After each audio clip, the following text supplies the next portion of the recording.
You're about to watch a video that's the first of 3 parts. These videos were triggered because I receive all these information based on a video about Terry Fenwick. Terry Fenwick is now the national coach of Trinidad and Tobago Soce Warriors, and for some reason there have been these videos, negative videos, based on his alleged problems or of the past. For me, the timing stinks in terms of this information coming off, and I'm a bit resistive based on the fact that Terry Fenwick is now the national coach. Had anything in the interest of Trinidad and Tobago football was supposed to be done, it should have been done prior to that. Terry was hired and negotiated a contract for a salary for the job. Also to the fact that Terry is not an imported coach or international coach. He was in Trinidad and Tobago close to 20 years. So based on all that information, I don't understand why everything seemed to be new and why all these things that we never knew before, right, wrong, or indifferent.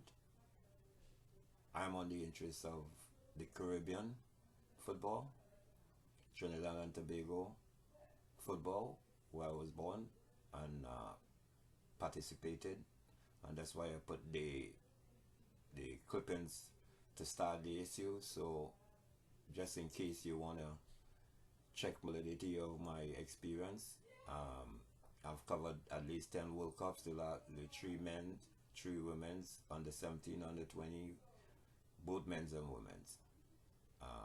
I've been administrating in football for over 40 years. So I know what I'm talking about. I know constitution, I know bylaws. But what I don't know is about pushing negative. What is happening here is a lot of people not being humble, a lot of people not accepting things, and when you can't accept, it means you're not being humble. You're not humble into the change. What I also detect in here, that I'll cover all this, I'll cover in the 3rd part, which would be the video with just these pictures and my explaining what these pictures mean. Right now, what this exercise is to put the negative audio with pictures and see how you receive it.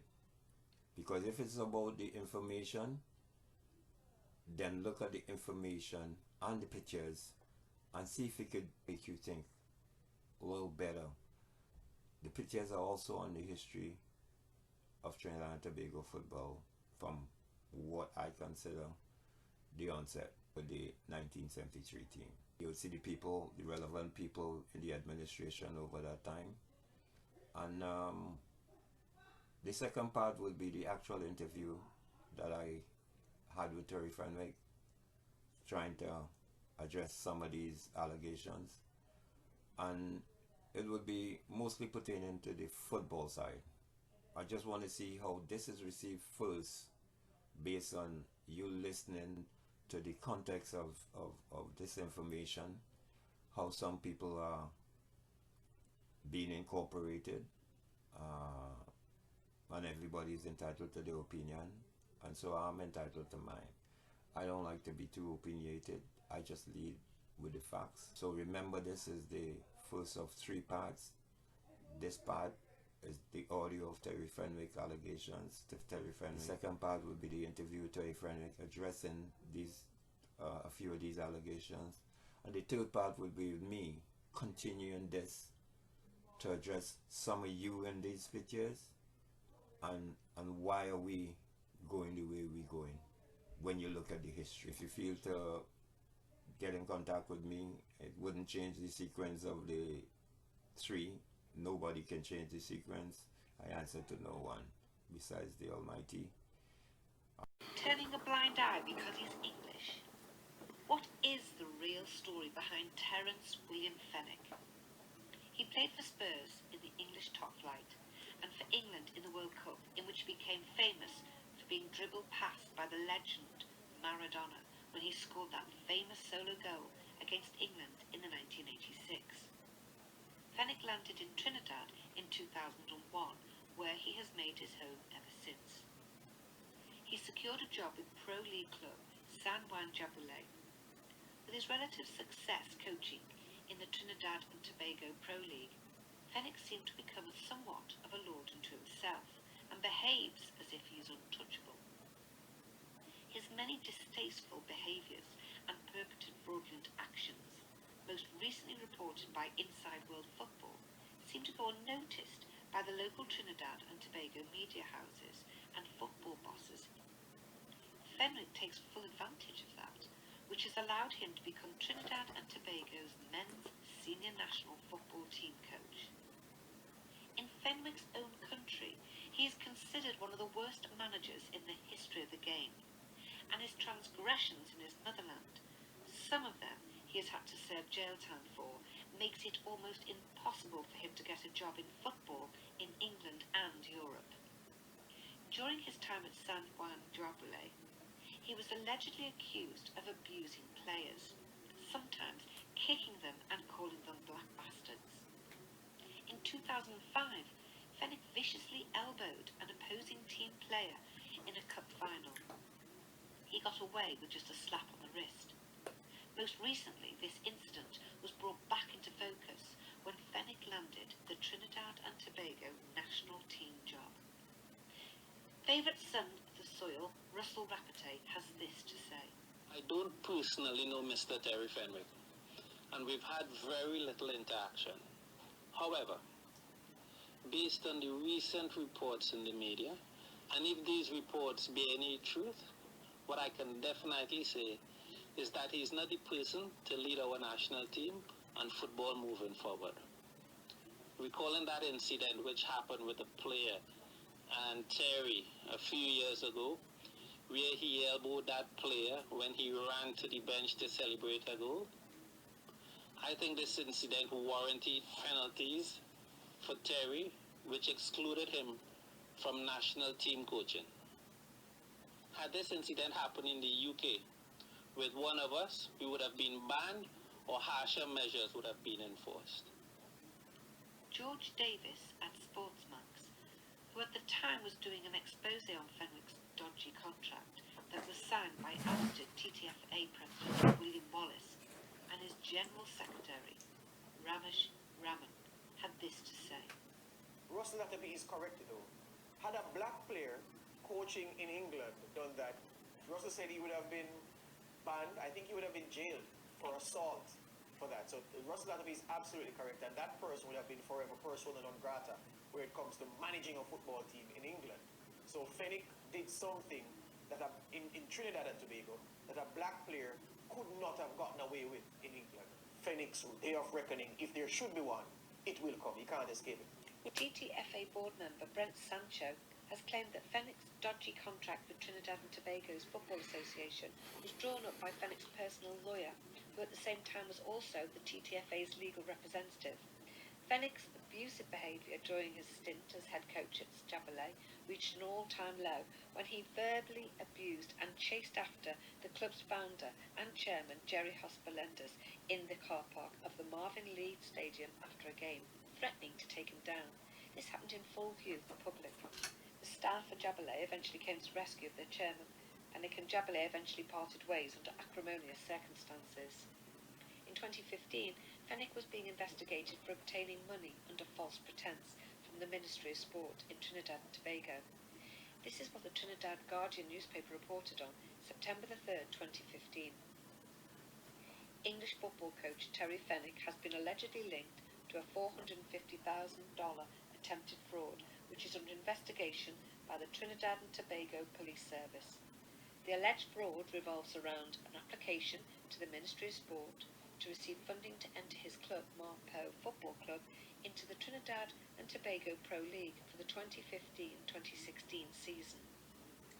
It is alleged that there was an attempt to misinform the Ministry's permanent secretary, Gillian McIntyre, by stating that Marpo had invested $8.5 million in refurbishing the Morvant recreation ground.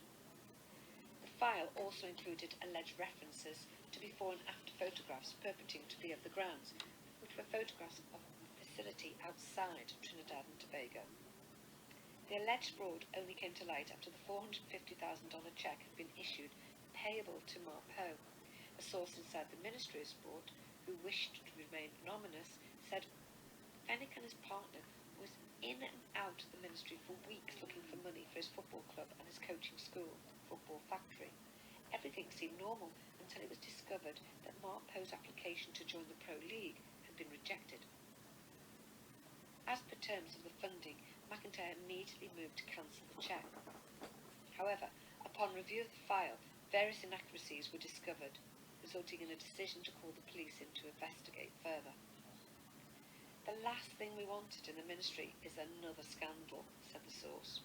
Unknown to many of us, the ministry had put in place a system to check files that were approved for funding to ensure proper procedures were followed.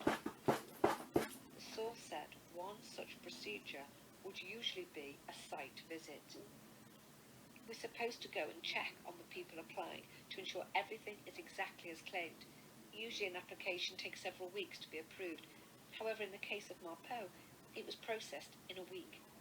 I have never seen a file like it approved so fast. It appears there wasn't time to conduct a site visit, which would have exposed the discrepancies. Somehow the Englishman dodged another bullet. As it appears, someone ensured that Fenwick came out unscathed.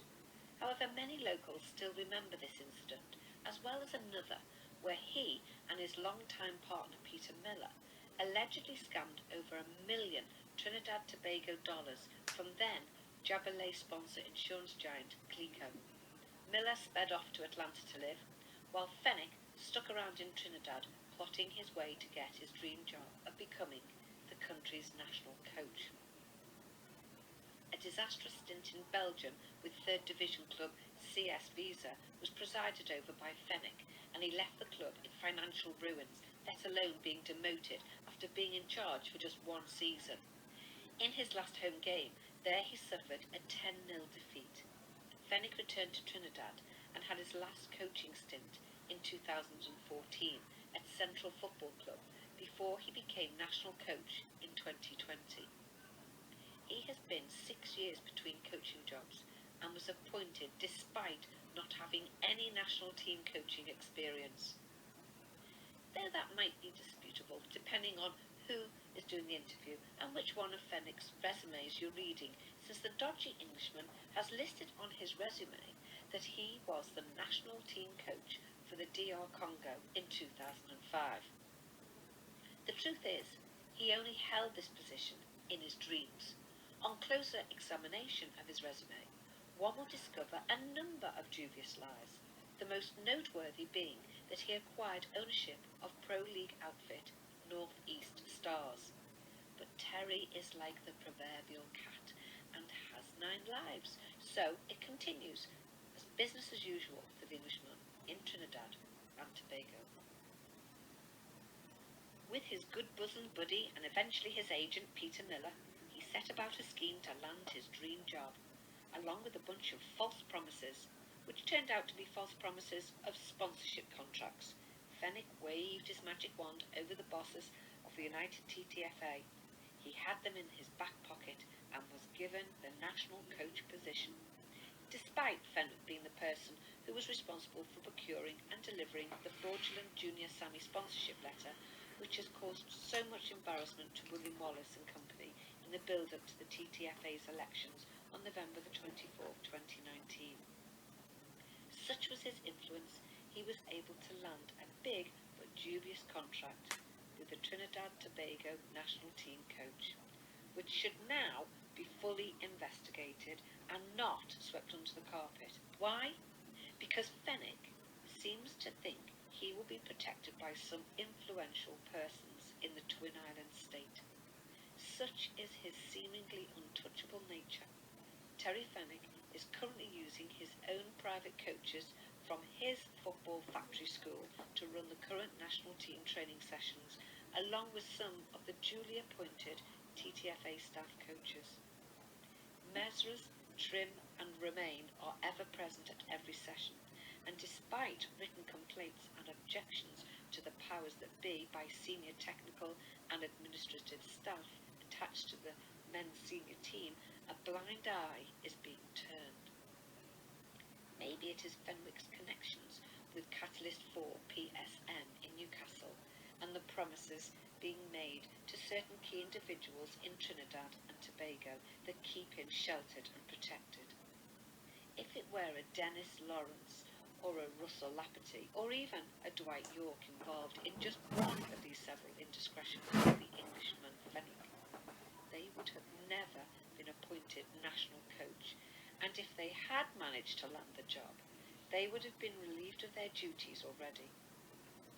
This one stinks to high heaven, and what example is being shown to young aspiring national footballers and coaches?